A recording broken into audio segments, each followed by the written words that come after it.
Très bien, ok, donc si ça part. Donc, bonsoir à toutes et à tous, et bienvenue dans Radio Kaelia, votre émission hebdomadaire qui vous donne des nouvelles de la ville. Cette semaine, au programme, tout d'abord, retour sur l'arène avec un direct en commentaire de Maître Montfort, mais également une interview. Merde. Mais également une interview, a priori, de la confrérie. Nous verrons si quelqu'un est disponible, à moins que nous ne demandions des comptes au consortium. Tout d'abord, faisons un rapide retour sur les actualités de la ville. Les bruits étranges qui résonnaient à l'ouest de la ville ne se sont pas arrêtés. À vrai dire, ils se sont même intensifiés et certains experts se demandent de quoi ils pourraient bien en retourner. En tout cas, tout cela ne nous dit rien qui vaille. À la suite de différends entre les chiffres annoncés par les syndicats et les chiffres annoncés par la milice, nous avons pris la décision d'enregistrer le nombre de partisans participant aux manifestations. Manifestement, l'écrasante majorité de la ville semble plutôt conservatrice. Quant aux attaques de démons et la manière dont la confrérie les a gérées, nous reviendrons dessus plus tard dans la journée. Mais de nombreuses périodes d'instabilité sont à prévoir, notamment au niveau du quartier des Forges. Enfin, à la suite d'une invasion précédente, la milice de la ville a été mise en déroute par une attaque démoniaque en plein cœur de notre belle ville de Kaelia. Nous vous tenons informés de la suite des événements. Autre nouvelle qui, sans doute, va faire couler beaucoup d'encre dans les prochaines semaines, voire les prochains mois, c'est bien évidemment la découverte et l'arrivée de la civilisation top. Ces individus dont nous avons des grandes difficultés à comprendre le langage, mais qui déjà ont su s'adapter et nous proposer des interprètes, semblent s'être réfugiés sous la ville il y a de cela bien longtemps. Cependant, en état de famine et de détresse presque climatique, devrais-je dire, les Tops demandent désormais l'asile dans la ville de Kaelia. Leur roi, le chef Topinambour numéro 8, devra s'exprimer à l'Assemblée dans les jours qui viennent. Nous vous tiendrons informés des informations les concernant.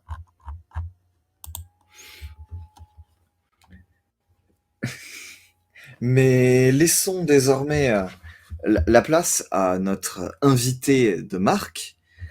C'est bien entendu le retour de Maître de Montfort, le tribun de l'arène, qui va directement nous fournir les commentaires et le résumé des matchs en duplex depuis les gradins. Ah oui, oui, tout à fait, tout à fait. Je suis bien en duplex depuis l'arène. Nous nous apprêtons à voir les différentes créatures s'affronter au milieu de la terre battue. Vous savez, cette arène de Garros est principalement à un terreau de terre battue qui facilite, je dirais, les affrontements ancrés, solides sur les appuis, avec pas mal de techniques, mais un peu d'explosivité malgré tout.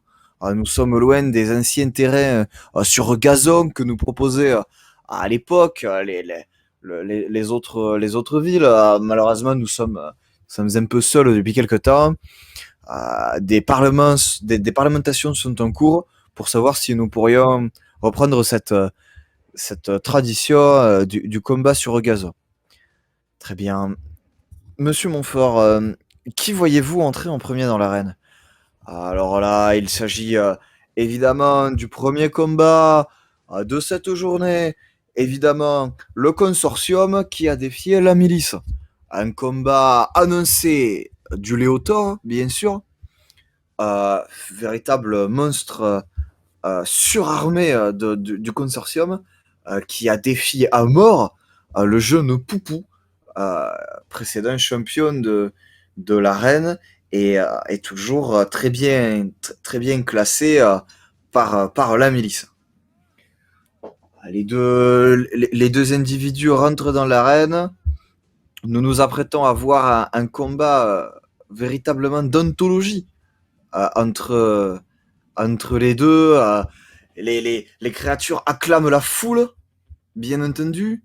Les, les, les, les individus présents au sein de l'arène crient. D'ailleurs, vous pouvez sans doute entendre leur chant de partisans de chaque côté qui résonne dans l'arène. Il semblerait que comment dire, les palefreniers de l'arène et pour cette semaine riche en émotions et en restrictions, décidé de revêtir leurs créatures des couleurs de leur faction. Je vois au sein des gradins de nombreux drapeaux, des fanions, des blasons, des emblèmes. Les partisans sont bien répartis dans le virage sud et de l'autre côté le virage nord. Les créatures se regardent. Elles sont toutes les deux désormais à portée d'attaque. Poupou lève son épée, tandis que de l'autre côté, le Léotor semble adopter une posture plus défensive. Et c'est parti, il s'élance. Poupou se jette sur le Léotor. Il tente de l'attaquer, il tente de le blesser. Il lève son épée, il le frappe. Mais le Léotor parvient à esquiver, il esquive une, deux, trois attaques. Oh, il se relève et il l'embroche de ses cornes, le jette contre le rebord de l'arène. Ce n'est pas terminé, ce n'est pas terminé. Ce n'est pas terminé, Poupou se relève. Il fait tourner son épée au-dessus de lui et tente. Il est blessé, mais il tente une nouvelle offensive. Il se jette sur le Léotor, qui l'esquive magistralement d'un coup fantastique et lui place et lui arrache la moitié de la gueule d'un coup de patte violent et précis. Ah, attention, est-ce que Poupou va se relever? La poussière et la terre battue nous cachent un peu la vue. Et non, Poupou est déclaré perdant de ce combat. Victoire pour le consortium. Ah, fort heureusement pour la milice, le jeune Poupou n'avait pas encore subi de blessures et par conséquent ne, ne sera pas n'est pas totalement hors d'état de nuire. Cependant, un bon repos lui fera le plus grand bien. Et nous vous demandons de patienter quelques instants le temps que Poupou se relève de ses émotions parce que c'est désormais au tour du syndicat de l'affronter. Nous voyons entrer la première créature du syndicat. Il s'agit de euh, Jean-Marie le pinson, JMLP, qui, a, qui est une sorte de gros robot un peu étrange, un peu maladroit. Ah, je ne sais pas s'il aura les nerfs assez solides pour pouvoir affronter Poupou, qui certes n'est pas bien plus fort que dans ses derniers affrontements, mais qui est malgré tout en meilleure forme physique que. Oh, attendez, on m'indique quelque chose d'étrange. On m'indique quelque chose d'étrange. Qui est malgré tout en meilleure forme physique que. Qui est bien la. Hop. La créature du syndicat. Alors, permettez-moi quelques instants. Nous attendons que Poupou soit de retour dans l'arène.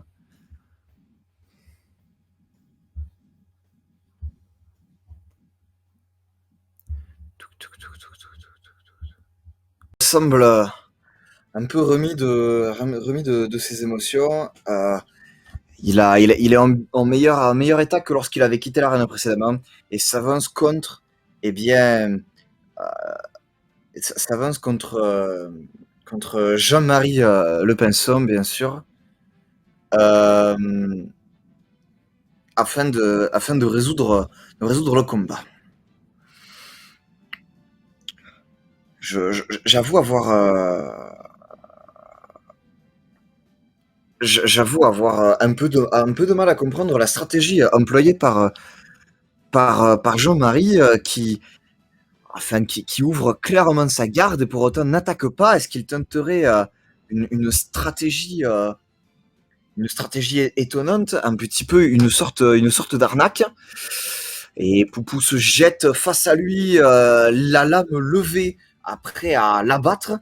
Et pouah, oh là là là là là là, oh, j'aurais pas aimé être Jean-Marie. Ah, malheureusement, le pauvre vieux s'est retrouvé projeté en l'air. Ah, il ne s'était pas défendu et n'a pas eu les réflexes d'esquiver son adversaire, qui n'a fait qu'une bouchée de lui. Ah, victoire de la milice, victoire défensive de la milice contre cette créature. Mais le syndicat envoie immédiatement la seconde, bien entendu, qu'il s'agit de, il s'agit de Elisabeth II, très très très grosse créature également de, du syndicat qui a déjà maintes fois prouvé sa force et qui semble depuis les derniers affrontements en avoir pris de la force. Elle, là où la dernière fois elle avait moins de biceps que Poupou, elle a désormais, semble désormais beaucoup beaucoup plus imposante. Bien, le combat commence. Et Poupou se jette à nouveau sur la créature. Il commence à lui monter dessus. Il utilise finalement ses appuis solides pour grimper sur la gigantesque Elisabeth II, qui pour l'instant n'a pas l'air de se défendre. Peut-être essaye-t-elle de le prendre à revers. Et oui, elle essaye de plonger à son tour pour l'avoir en se retournant sur lui afin de l'écraser. Mais Poupou est plus rapide et la frappe violemment au niveau de la tête. Ah, Elisabeth II est blessée, enfin elle est au moins sonnée. Va-t-elle se relever, repartir? Elle semble lutter. Euh, on dirait que le syndicat avait prévu que leur stratégie ne fonctionne pas très bien. Euh, mais pour autant, Elisabeth a pas mal de retard en termes de fatigue, en termes de concentration sur son adversaire. Et Poupou qui lui fonce à nouveau dessus et qui réussit à la faire chuter en lui faisant perdre appui. Et Elisabeth tombe. Elisabeth tombe dans ce défi amical. Victoire consécutive de la milice. Poupou quitte l'arène malgré un petit désagrément en premier combat. Euh, petit désagrément en début d'affrontement. Il enchaîne avec une double victoire et peut quitter l'arène relativement satisfait. C'est au tour d'Elisabeth II d'affronter à nouveau eh bien, les créatures. C'est au tour du syndicat, excusez-moi, d'affronter à nouveau les créatures du consortium. Pour autant, eh bien, il semblerait bien que il semblerait bien que le, le, le syndicat décide d'envoyer à nouveau Jean-Marie. Jean-Marie qui va affronter Lamia, bien sûr, le petit, le petit deuxième de l'écurie Consortium. Sera-t-il aussi qualitatif dans ses combats que l'a été son prédécesseur? Nous allons le découvrir tout de suite. Les deux individus entrent dans l'arène. Les créatures se regardent toutes les deux. Jean-Marie est moins vif, est moins puissant, est moins réactif que son adversaire. Pour autant, vous le savez, spécialement en ces temps très ensoleillés, eh bien, on dirait bien que la stratégie est plus que jamais importante, essentielle au combat. Nous, nous sommes donc partis dans ce nouvel affrontement et on dirait bien que les deux créatures se regardent un petit peu un chien de faïence. Elles s'approchent difficilement l'une de l'autre, ne semblent pas réellement avoir de velléité particulière et on dirait que Lamia a une posture clairement défensive face à, face à Jean-Marie qui de son côté ne l'attaque pas. On dirait bien qu'il est en train d'analyser le style de combat finalement défensif de son adversaire, qui tente au bout de quelques instants un coup de patte un peu timide, étonné de ne pas avoir réceptionné de charge, qui est évidemment immédiatement esquivé par Jean-Marie Le Pinson, qui en profite bien sûr pour lui décoller un coup d'engrenage au niveau de, au niveau de la tête, qui ne fait franchement pas plaisir. Lamia est quelque peu désorienté, est un peu perdu dans ce combat et tente le tout pour le tout. On essaye de se raccrocher, on essaye d'appliquer les stratégies, je pense, vues à l'entraînement avec les palefreniers, de ne pas baisser la garde, d'attendre que l'autre fasse une erreur. Mais manifestement, Jean-Marie n'en fait pas beaucoup, puisqu'il ne fait pas grand-chose. Et c'est sur une deuxième action tentée par Lamia qui tente un coup de boule, eh bien que Jean-Marie l'esquive à nouveau et boute la créature d'un coup de pied qui repart au bercail. Victoire du syndicat sur cette attaque sournoise. Il s'agit du match retour entre le syndicat et le consortium qui ont tous les deux cette fois-ci sorti leur champion d'arène. Elisabeth II affronte évidemment le Léotor. Le combat entre le titan et le lion, bien sûr. Les deux créatures se regardent. Elles sont prêtes à s'affronter. Le Léotor prend son élan, tandis que Elisabeth semble se contenir de l'autre côté et lever ses bras en signe de protection. Le Léotor se jette, il traverse l'arène à une vitesse hallucinante, il laisse derrière lui des véritables nuages de fumée, il saute, il s'élance, et il ne parvient pas à attraper la gorge d'Elisabeth II, qui le renvoie d'un coup magistral de l'autre côté de l'arène. Le Léotor se relève, il est prêt à attaquer de nouveau. Il tourne autour de son adversaire, qui est certes titanesque, mais qui n'est pas très, comment dire, mobile. Il va avoir du mal à trouver une ouverture. Elisabeth II était une véritable montagne de chair que devrait dire un titan, un colosse. Et le Léotor a beaucoup de mal à voir par où il pourrait l'attaquer. On dirait bien qu'il se fatigue à tenter des assauts répétés. Chacune de ses attaques ne passe pas et semble le fatiguer un petit peu plus. Oh, mais qu'est-ce que c'est que ça? On dirait que le Léotor a réussi à trouver une ouverture sur une des jambes d'Elisabeth II. Il l'attaque. Oh mon Dieu, il tente de la faire retomber, mais oh là là là là, ça se retourne. Elisabeth le chope par la gorge et arrive à le jeter par-dessus. C'est un véritable faucon suplex qui est c'est incroyable. Je n'ai plus les mots. J'en perds mon latin. Je suis absolument fantastique. C'est clairement une victoire d'Elisabeth II qui parvient à clouer au pilori le Léotard par sa défense de fer et qui finalement n'aura pas flanché devant les assauts répétés de la créature. Match retour gagné de nouveau par les syndicats. 2-0 dans cet affrontement.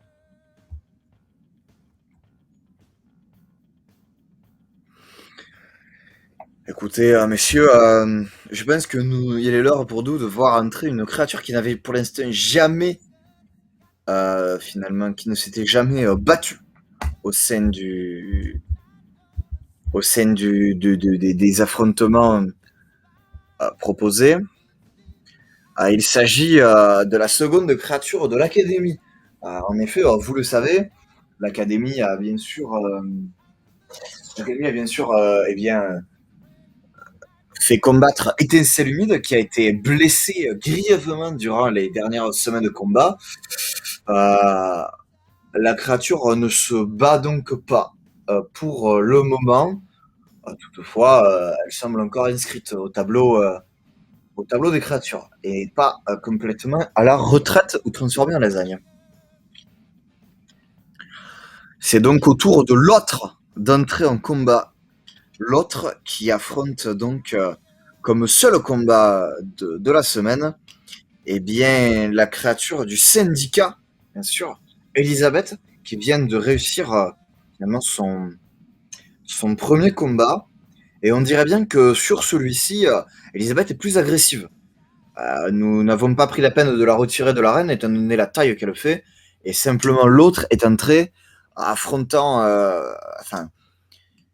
C'est une créature malgré tout plus imposante qu'était Célumide, mais qui ne fait clairement pas le poids face à, face à la puissance titanesque de la créature du syndicat qui, à la suite de plusieurs assauts l'un contre l'autre, semble gagner un petit peu la manière de Sumotori en imposant juste son physique face à une technique identique et boot assez rapidement hors de l'arène l'autre. Victoire du syndicat.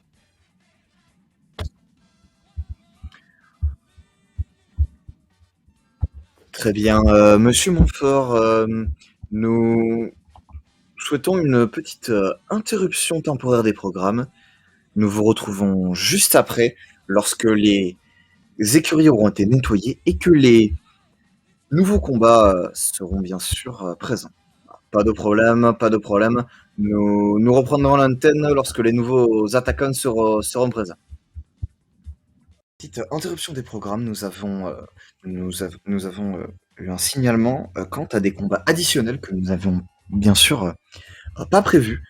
Toutefois, ils ont été enregistrés dans les temps et devront donc être résolus. Tout à fait, monsieur Hertz. Il s'agit de deux autres combats que l'autre doit réaliser.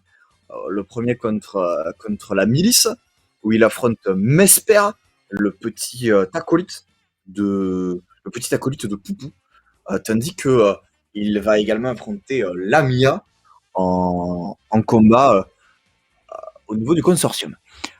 Nous allons commencer tout de suite par le combat avec la milice, alors que donc évidemment Mesper entre en jeu, il se prépare dans les coulisses. Il me semble que nous n'avons pour l'instant pas encore vu Mesper non plus. Il n'a pas encore combattu de mémoire. Et ce sera donc pour lui une grande première contre au petit nouveau également, bien sûr, l'autre qui n'a fait jusqu'à présent qu'un seul affrontement. La créature. Les deux créatures sont finalement. Comment dire. Hop. Les deux créatures sont finalement relativement similaires. Nous sommes face à deux monstres de taille relativement imposante, qui l'une, du côté milice, est mécanique, là où du côté de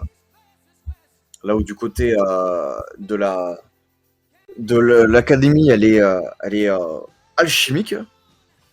Pour autant, nous observons que leurs forces semblent plutôt comparables. Les deux créatures se jaugent, se jugent, ne savent pas trop quoi faire l'une et l'autre. Et finalement, on ne sait pas vraiment où cet affrontement va aller. Et top, le combat est parti. Très bien, les deux créatures semblent plutôt agressives et se jettent l'une sur l'autre, se rendent coup pour coup. Aiguillon contre engrenage, masse contre explosif. Les deux créatures se frappent finalement sans relâche. Nous sommes face à un combat de tous les instants où aucune des deux ne cherche à se défendre et veut juste abattre le plus rapidement possible son adversaire. Pour autant, on dirait bien que les entraînements de la milice, qui est habituée à taper sur les manifestants, n'a pas été en vain, puisque Mesper prend peu à peu l'avantage sur l'autre et parvient même finalement à le dominer. Oui, j'ai bien l'impression qu'il le domine.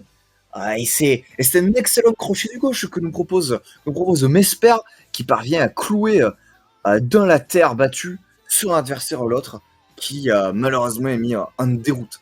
C'est encore une victoire défensive de la part de la milice. Mesper se relève, c'est Palefrenier le nettoie, son coach lui rappelle bien entendu qu'est-ce qu'il aurait dû faire, et il se prépare donc contre un nouveau combat contre Lamia du consortium. Nous restons à l'affût. Et nous tenons à vous rappeler que bien sûr ces combats sont réalisés par des créatures professionnelles et qu'il ne faut pas tenter de les refaire à la maison. L'autre est donc prêt à affronter Lamia qui entre de nouveau dans l'arène. Lamia qui avait perdu, bien sûr, son premier combat. Va-t-il réussir à nouveau à vaincre? Eh bien, c'est parti. On dirait bien que l'autre a gardé la même stratégie offensive à corps perdu, je dirais, imitée par son adversaire Lamia, qui, qui lui rend ses coups et qui semble bien se battre. On dirait que Lamia est plus à l'aise face à ce joueur d'adversaire. Les deux se battent. Cependant, je, je ne sais pas exactement. Sans doute est-ce grâce aux techniques de vol, de copyright et d'espionnage industriel de la part du consortium, mais on dirait bien que Lamia est en train d'imiter le style de combat de l'autre, euh, afin de finalement de tirer parti d'une génétique à peine supérieure, vraiment imperceptible, mais qui gagne du terrain, qui le gratte, qui le gratte, qui le gratte. Il- on dirait que l'autre n'a pas assez musclé son jeu et se fait donc bouffer. Il est repoussé sur les bords de l'arène, il perd du terrain et on dirait que la stratégie de l'académie ne paye pas tant que ça. À l'autre qui perd ce second combat, malheureusement, et c'est une victoire défensive pour le consortium.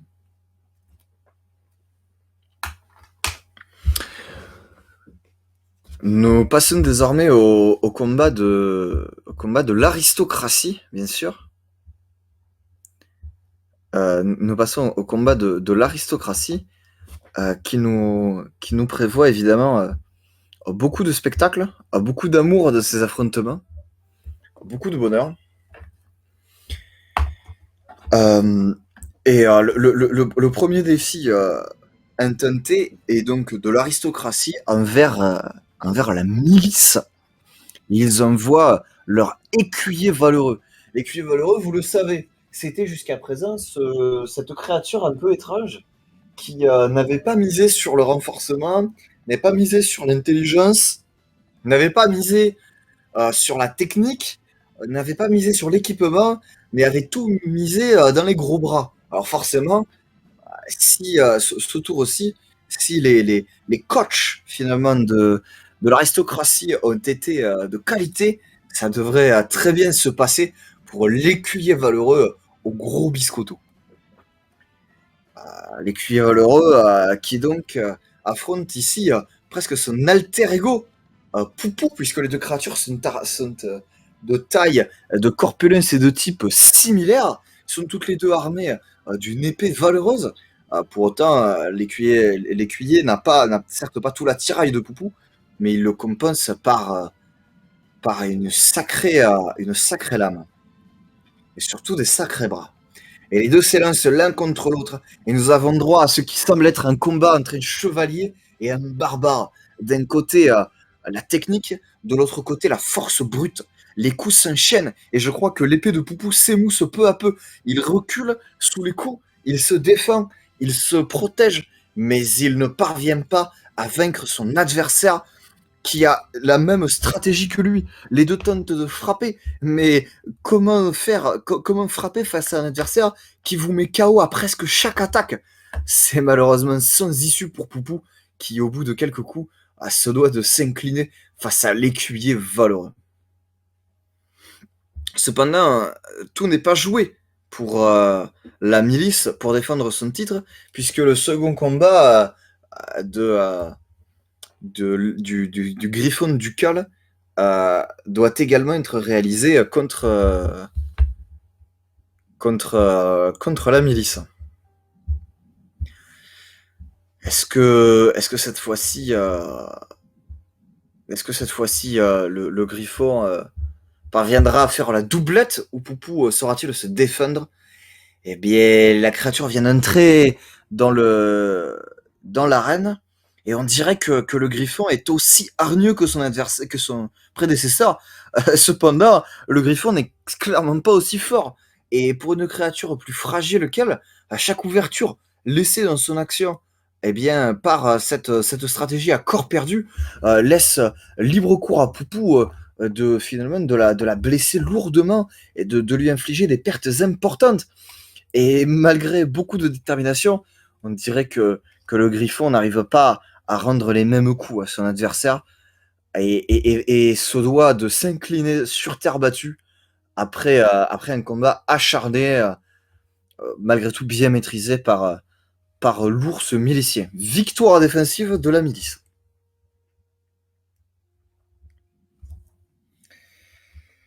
C'est l'écuyer valeureux est désormais de nouveau au centre de l'arène et nous prévoit un combat, je dirais, intéressant contre une créature de force, même si elle n'est pas égale, de force comparable, puisque le champion aristocrate affronte le Léotor du consortium. Ne pas sans savoir que les deux créatures sont particulièrement musclées et apprécient toutes les deux grandement les peaux de cornichons. Je pense qu'il va y avoir, de la joute dans cet affrontement et que cela se jouera sans doute à la stratégie. Cela se jouera sans doute, c'est un véritable duel de coach qui va se dérouler sur le terrain, euh, qui de la stratégie du 4-3-3 ou du N2-3-4 aura réussi à vaincre son adversaire. Et le Léotor s'élance contre l'écuyer valeureux, qui de son côté a les pieds bien ancrés dans le sol, a l'épée bien dressée et semble prêt à réceptionner l'attaque. Le Léotor se jette sur lui et t'as presque rien de le mettre à terre, mais malheureusement il a laissé tout son flanc ouvert sur l'attaque, qui n'a pas suffi à vaincre son adversaire. C'était du tout ou rien. Et fort heureusement pour l'aristocratie, eh bien l'écuyer valeureux en a fait du rien et plante son épée dans le flanc du Léotor, le rejetant au bout de l'arène. En boule, le Léotor ne se relève même pas. Bien entendu, nous rappelons que cette blessure n'est que superficielle et que le combat était évidemment inattendu. Était évidemment amical. Il n'y a pas eu de réelle blessure. Bien sûr, c'est une épée. Elle a été peut-être plantée, mais c'est une épée plantée en mousse. Le combat n'était qu'amical, bien sûr. Quant au second combat intenté par l'aristocratie, le Griffon ducal va de nouveau affronter le Léotor dans un match retour qui n'a plus du tout le même visage. Bien entendu, nous rappelons à nos auditeurs que l'interview avec la confrérie aura lieu, enfin si la confrérie est disponible, aura lieu juste après cet épisode de combat. Et si la confrérie n'est pas disponible, il semble que le consortium se soit porté volontaire pour prendre l'antenne. En effet, le Griffon ducal, bien qu'il soit également champion de l'aristocratie, n'a pas tout à fait la même force. Et donc, s'il n'a pas une stratégie efficace, risque de se faire mettre en déroute. Il rentre dans l'arène et semble adopter une posture très dilettante face au Léotor, comme s'il attendait l'erreur. Léotor qui, lui, finalement, semble un peu one-head, comme disent les jeunes, et ne fait que se jeter sur ses adversaires. Il fonce sur le Griffon et lui défonce sa mère. Oh putain, mais c'est un véritable massacre. Il lui pète la gueule, que dis-je? Il lui rouste l'anus. Il lui explose la margoulette, qui le transforme en charpie. Le Léotor lui a fumé sa race. Victoire défensive du consortium face à ce Griffon qui n'aura même pas eu le temps de déployer ses techniques de combat avancées, et qui se sera juste fait fumer sa grand-mère, comme à l'époque où nous en cuisinions certains pour nos repas. Évidemment, cette époque est révolue, le Griffon étant une espèce protégée. C'est au tour c'est le retour, bien sûr, de l'écuyer valeureux dans notre arène, qui s'en va affronter le géant du syndicat, Elisabeth II. Alors, les forces des deux créatures sont très comparables et nous espérons bien sûr que les coachs auront été malais. Il semblerait que l'aristocratie fasse preuve d'un grand développement dans ses stratégies. Est-ce que le syndicat aura fait de même? Et surtout, est-ce que tout ceci sera bien goupillé? Eh bien, nous allons voir ça tout de suite. Et on dirait que l'écuyer valeureux n'a pas pris son épée. Sans doute une autre arme cachée, peut-être une autre stratégie. En tout cas, il a les mains vides face à Elisabeth II et semble attendre quelque chose. Elisabeth qui, pour peut-être la première fois de l'histoire des combats, décide de déplacer sa grosse graisse massive pour attaquer finalement l'écuyer valeureux qui n'a pas les armes pour se défendre, qui n'a pas les armes pour répliquer et qui, bien qu'il sorte une lame de sa botte, eh bien, n'a pas le temps de s'en servir avant d'être véritablement chassé de l'arène par un coup magistral de la créature du syndicat. Victoire défensive du syndicat, qui enchaîne avec un second combat entre le Griffon ducal, bien sûr, entre le Griffon ducal et Elisabeth. Vous le savez, vous avez entendu les combats précédents, Elisabeth semble très forte, le Griffon beaucoup moins. La stratégie est de mise. Mais malheureusement, j'ai l'impression que c'est le même match, mon cher Antoine, qui est en train de se dérouler devant nos yeux, avec une Elisabeth toujours aussi agressive et un Griffon toujours aussi passif. J'ai vraiment du mal à voir quelle était ici la technique qu'a tenté d'employer notre camarade aristocrate quant à ces créatures. C'est évidemment une victoire du syndicat qui récupère le Griffon par les pieds et l'envoie valser dans les gradés. Bien entendu, aucun spectateur n'a été blessé durant cette opération. Plus que 2 combats à mener pour l'aristocratie durant cette journée de match. Le virage des beaux quartiers a vécu des moments de joie, des moments de liesse, mais malheureusement, depuis quelques combats, est un peu en déroute, ne sait pas trop quoi faire. Ils sont bien silencieux. Et donc, semble ne pas trop savoir à quoi faire durant ces matchs. Peut-être arriveront-ils à se rattraper sur les 2 derniers combats de l'aristocratie. En effet, l'aristocratie a doublement défié l'académie qui envoie l'autre à chacun de ses combats. Nous rappelons qu'Étincelle Humide ne combat pas ce tour, bien qu'il soit encore inscrit dans les listes des participants. Et c'est un premier combat qui se lance, un premier affrontement entre le behemoth alchimique finalement de l'académie et de l'autre côté le berserker biologique de l'aristocratie. Alors on dirait bien que les deux semblent se jeter l'un sur l'autre, mais ce n'était pas exactement misé sur le bon poulet, ou que devrais-je dire le bon behemoth de la part de l'académie, puisque l'écuyer valeureux est pour l'instant invaincu en combat front contre front offensif et mène sans mal la victoire à son adversaire, l'autre qui n'a d'autre choix que de s'incliner contre l'aristocratie.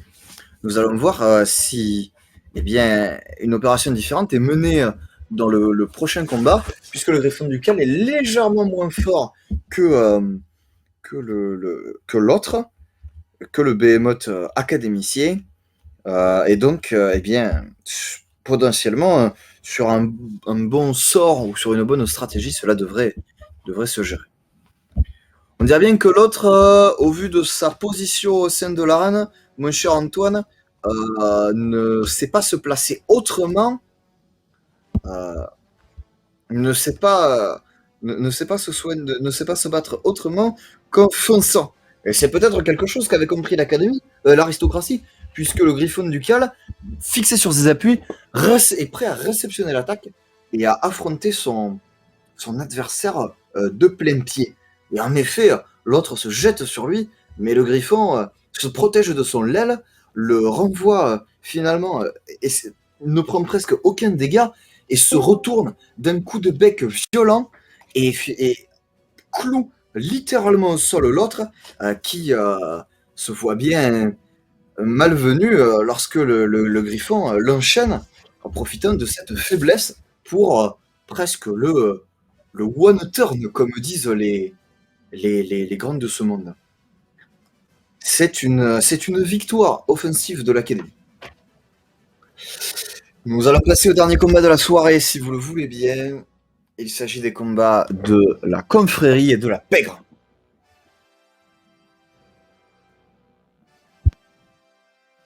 Les premiers combats de la confrérie.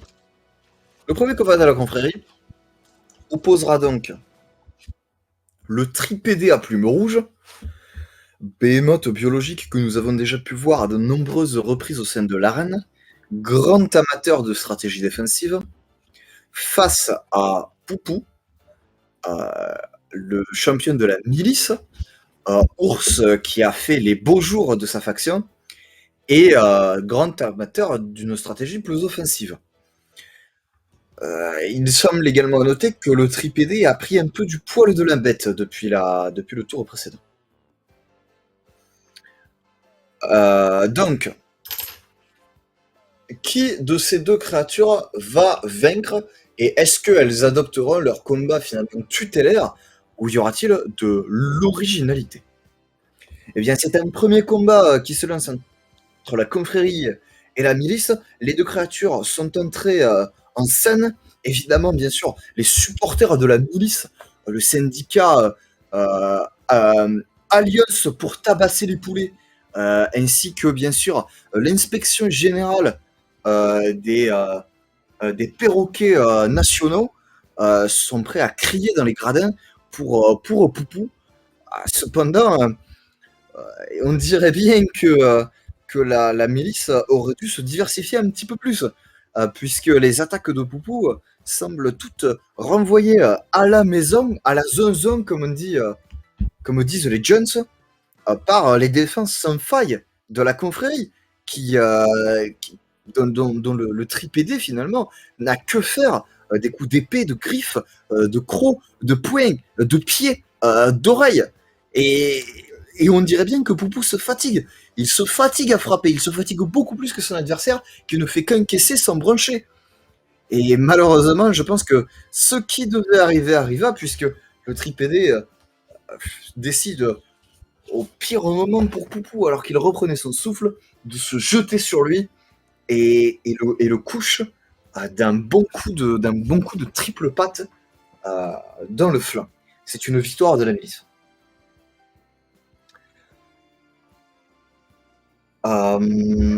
Nous passons donc désormais à un combat entre la confrérie et le consortium, puisque victoire de la confrérie, oui, tout à fait. On me signale dans l'oreillette que je me suis trompé. C'est la confrérie qui gagne ce combat. Le tripédé a vaincu. Le tripédé a vaincu. Nouveau combat désormais entre la confrérie et le consortium. Combat ciblé sur Lamia, qui devra donc affronter le tripédé. Nous allons voir quelles sont les stratégies mises en place, qu'est-ce qui va se passer entre ces deux créatures. Je parierais je parierais plutôt sur... Alors, on m'indique que le défi n'était pas ciblé. Pour autant, c'est Lamia qui a été envoyé. C'est Lamia qui a été envoyé, donc nous allons voir ce qui se passe dans ce combat. Nous sommes donc face à deux créatures de puissance équivalente. Nous sommes face à deux créatures de puissance équivalente qui s'affrontent dans ce combat de tous les instants. Les deux se jettent l'une sur l'autre, et on dirait bien que les deux ont décidé d'adopter la même technique qui consiste à se maraver la gueule. Ce n'est pas forcément là où le tripédé est le plus efficace. Cependant, Lamia n'a pas l'air d'avoir suivi les mêmes enseignements que le Léotor quand il s'agit de copier les attaques de son adversaire. Et nous sommes donc partis dans un combat où, eh bien, on dirait que nous amenons vers une situation indétricotable. Seul le hasard nous dira qui gagnera ce combat. On dirait bien, mon cher Antoine, que cela risque de s'éterniser un petit peu. Oui, tout à fait. Je vois également, depuis notre position du Zeppelin, que les deux créatures semblent finalement se mener un combat miroir et que pas grand-chose ne se déroule. Que se passe-t-il dans ce genre de cas, Maître Montfort? Eh bien, dans ce cas, si le combat traîne trop, que les créatures se fatiguent toutes les deux en même temps, nous arbitrons une égalité, et je crois que c'est bien ce qui est en train d'arriver. Oui, tout à fait. C'est une égalité qui est prononcée entre la confrérie et le consortium. Et nouveau combat entre la confrérie et le syndicat. Le tripédé va donc affronter Elisabeth II. Elisabeth qui, sur une stratégie équivalente ou une stratégie gagnante, ressortira évidemment vainqueur de ce combat. Cependant, on dirait que la confrérie est repartie sur des bases saines et décide de se défendre, tandis que finalement quelque chose de très étonnant par rapport au combat que nous avons pu avoir, le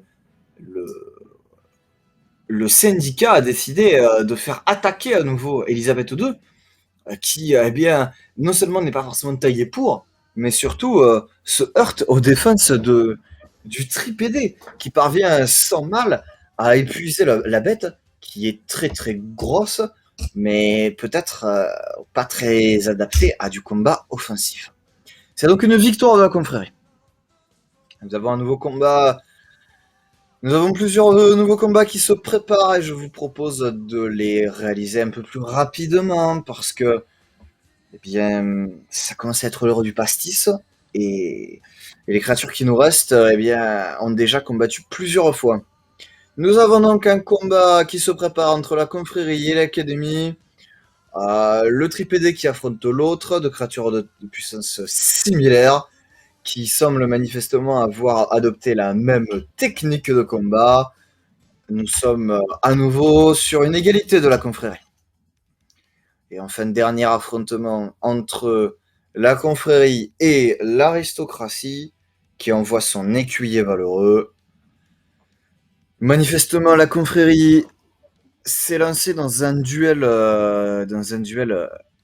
ma foi, intéressant, puisque ils ont également tenté de se défendre contre l'aristocratie, qui est tombée dans le panneau et attaque à corps perdu contre cet oiseau finalement très résistant, très endurant, qui se protège, et finit par donner un coup dans les valseuses à l'écuyer valeureux, qui est bien, comme son nom l'indique, valse évidemment. Victoire de la confrérie.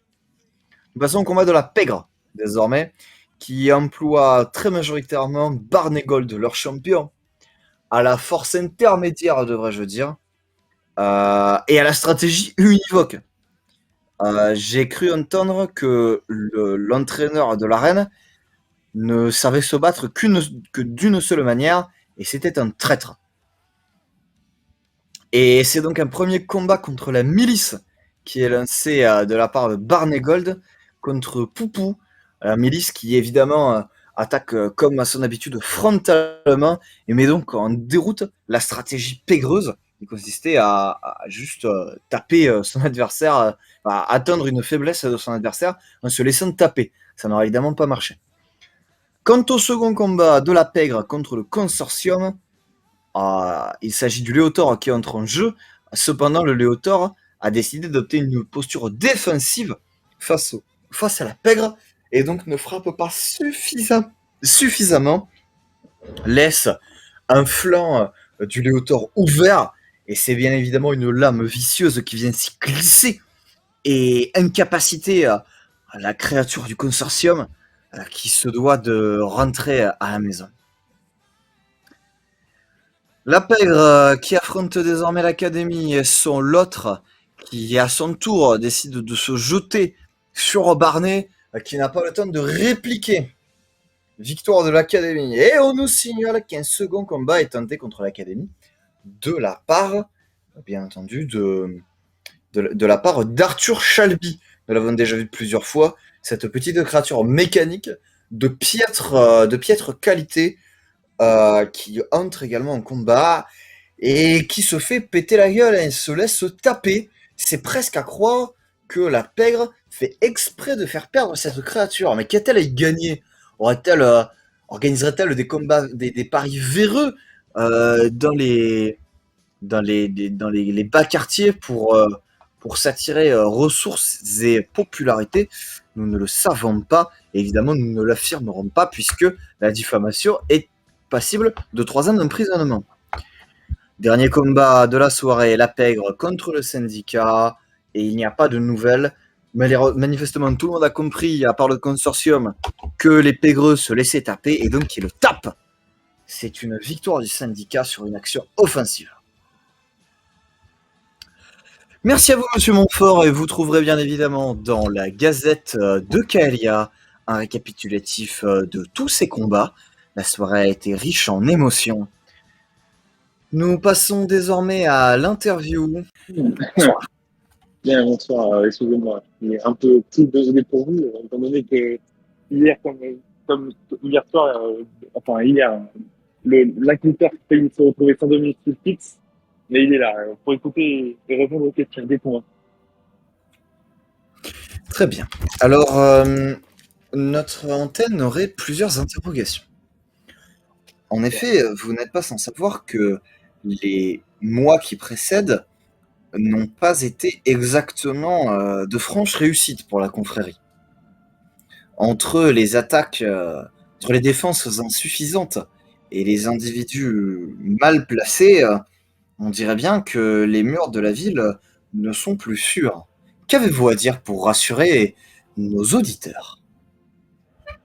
D'abord, il ne faut pas s'inquiéter. C'est un nouveau espace dû aux nombreux sacrifices budgétaires qu'a dû faire face la confrérie pour aider ses collègues de la cité, afin d'avoir un juste partage des ressources. Mais ne vous en faites pas, le signe est là, le signe nous entend, le signe nous défend tant bien que mal. Et vous pouvez voir que malgré les petits problèmes et soucis que nous pouvons faire face à des hordes de démons qui sont de plus en plus nombreuses à cause de cette faille toujours ouverte au sein de notre cité, qui les attire, bien sûr, et bien nous face, car nos partisans sont là et ils sont prêts à donner leur vie pour défendre la cité. Justement, la faille, parlons-en. Il semble que vous ayez une dent contre le fluide et son utilisation au sein de la ville, et que vous ayez récemment intensifié votre véritable chasse aux sorcières contre ce liquide alchimique et technologique. Eh bien, sachez tout d'abord que nous avons appris grâce au signe qui nous a parlé d'un mensonge, moi et mes confrères de la confrérie, que le fluide était néfaste à la cité, qu'elle était source de corruption, source de mal et qu'elle attirait justement les démons et qu'il fallait tout faire pour la sceller. Bien sûr, nous avons eu quelques contretemps et certaines personnes obstinées ne sont pas vouloir l'entendre, mais nous sommes en route pour arriver dans ce chemin. Bien sûr, nous avons connu les conséquences des postes qui seront perdus parce que des gens travaillent dans ces failles. Donc, ne vous en faites pas que la confrérie travaille d'arrache-pied pour trouver une solution à cela. Mais la faille, est notre préoccupation numéro 1 avec le mur et nous faisons tout pour protéger nos concitoyens de cette. Très bien, je comprends. Cependant, voyez-vous, après tout, vous êtes un homme de foi et je ne m'attendais pas à autre chose. Mais nos auditeurs, nos spectateurs sont sans doute peut-être un peu plus dubitatifs et aimeraient des preuves plus concrètes du lien du fait que l'utilisation du fluide soit réellement néfaste pour la cité. En effet, vous n'êtes pas sans savoir que diverses améliorations de la ville ont été ou sont toujours en cours en utilisant cette ressource. Alors, Souhaitez-vous donc un retour à l'âge de pierre, à une société antérieure, rétrograde, dans laquelle nous ne pourrions pas nourrir notre population et bénéficier du luxe et du confort de la technologie? sachez que, étant des fois, je reste aussi un homme érudit. J'ai appris. Je sais ce qui s'est passé il y a 200 ans. Enfin, j'ai eu des retours, des écrits de ce qui s'est passé il y a 200 ans dans la cité. Je sais qu'il y a 200 ans, nous n'avions pas le fluide. Et notre cité s'en sortait très bien.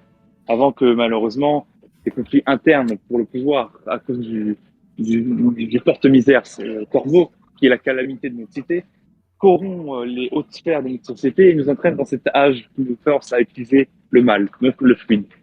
En exemple, sachez que si vous voulez que je sois honnête avec vous, nous avons trouvé de nombreuses espions en train d'essayer de nous saboter notre travail. Et je tairai l'origine de ces espions afin d'éviter tout problème. Et car ces espions ont frôlé de peu une conséquence de leur acte qui aurait été la fin de leur vie. Car mes confrères m'ont apporté sagesse, étant donné que je suis un inquisiteur et que je suis plutôt direct dans mes actions à prendre. Mais les preuves sont là et on sait, car nous avons remarqué que la faille est toujours ouverte et que les démons semblaient attirés par celle-ci.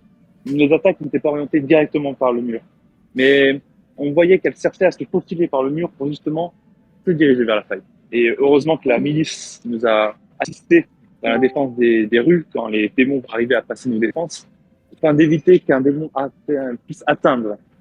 Et comme vous pouvez le savoir, il y a beaucoup de secrets dans les sphères et les factions qui gèrent la ville. Et je pense que vous êtes le premier à savoir que certaines factions sont aux portes du pouvoir et d'autres sont cachées dans leur quartier, alors que certains donnent leur vie. Et je pense que cela veut en dire beaucoup. Ce sont souvent ceux qui en font le moins, qui ont beaucoup de raisons de dire non, mais c'est pas bien, la confrérie, l'obscurantisme. Nous ne sommes pas obscurantisme. Nous cherchons à nous améliorer. C'est pour cela que nous n'accueillons pas que les êtres ailés et à plumes. Nous avons déjà des confrères nous qui sont des lézards, des ours. Et donc nous ne sommes pas l'obscurantisme. Cela est un argument pour nous faire croire que nous sommes dans le passé, mais le futur est souvent proche du passé. Et si nous avons pu nous passer du fluide avant, nous pourrons très bien le faire maintenant. Très bien, une justification un petit peu originale donc de la part de Joseph de Dune. En parlant des démons, tiens, justement, autre interrogation. Vous avez très probablement remarqué l'immense cadavre de démons qui, qui était jonché sur les murs de la cité. Il semblerait que vos actions récentes aient commencé à le faire dissoudre. Cependant, sa carcasse métallique s'est révélée à notre plus grand jour. Que comptez-vous en faire et avez-vous envisagé d'en débarrasser les quartiers de la ville et les habitants qui ne voient pas cela d'un très bon œil? Oui, bien sûr. Nous avons pensé au vu du squelette fait d'acier. Si nous arrivons à le mettre du côté du mur de notre côté, il serait utile à la société pour en tirer de l'acier, qui est une ressource Et, convoitée partout. et avez-vous des idées de la méthode à réaliser?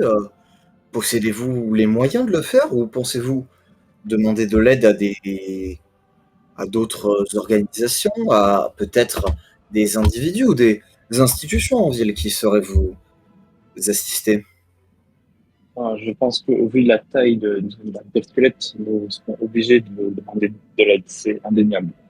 Nous sommes en train d'en discuter avec mes confrères pour voir quelle faction pourrait nous aider le plus et qui agirait dans notre sens. Mais pour le moment, au vu des annonces qui nous arrivent des murs, il vaut mieux mettre cela plus tard et nous, nous préoccuper de la défense de notre cité. Très bien, très bien. Et dernière interrogation avant que nous ne rendions l'antenne. Monsieur Joseph de Dune, Mhm. depuis quelques jours à peine, la veille de cet enregistrement, il semblerait que de nouveaux individus soient arrivés en ville en passant par les galeries qu'ont creusées les démons dans les murs. Quelle est votre position et votre point de vue vis-à-vis du peuple top? Pour le moment, nous ne pouvons pas n'a pas encore eu le temps de pouvoir discuter avec ce pauvre peuple. Nous savons qu'il semble là pour des intérêts qui sont encore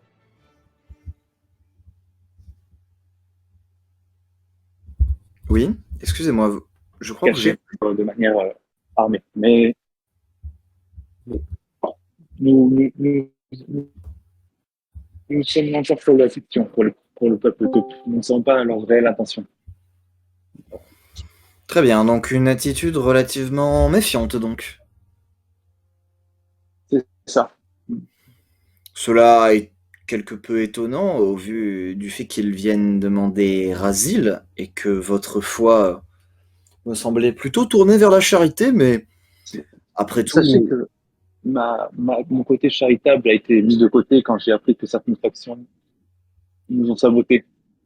Ma paranoïa m'a un peu acquise, mais j'essaye d'être réfléchi.